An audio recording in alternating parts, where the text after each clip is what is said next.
112 skozi sili, prosim. Prvo poskrbijo za svojo varnost.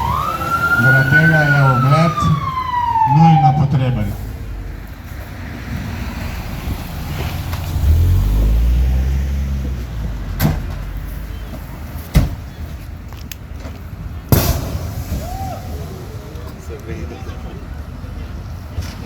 Se pravi, situacija, kjer ni akumulatorja, situacija, kjer ne gori električno vozilo, ali pa tudi, kadar gori električno vozilo. Zelo podobno, kaj se dogaja v vozilu, iščemo ponesrečence oziroma udeležence v prometu.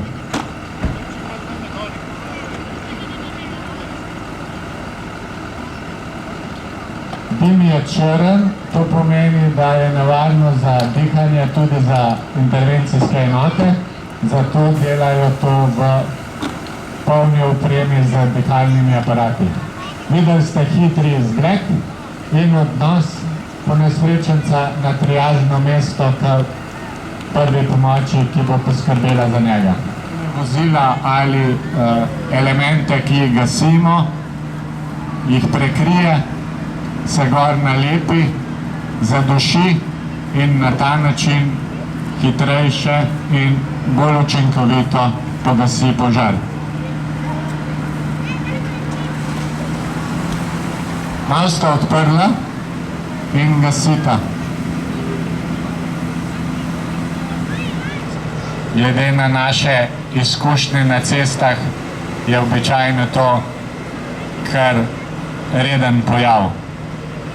Tamle pri traktorju prej ste dobro videli, da je zelo težko mimo peljati, ne da bi pogledal, kaj se dogaja.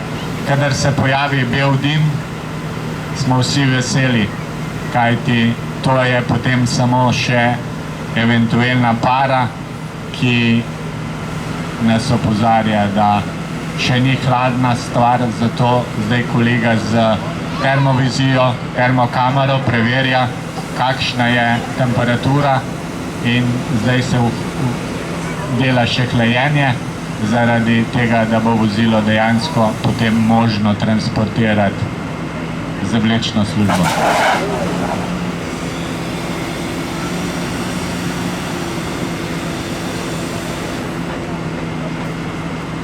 Druga ekipa je zdaj pripravljena še z vodo, kjer bo še dodatno ohladila žareča mesta. Enako se to približno izvaja tudi na objektih.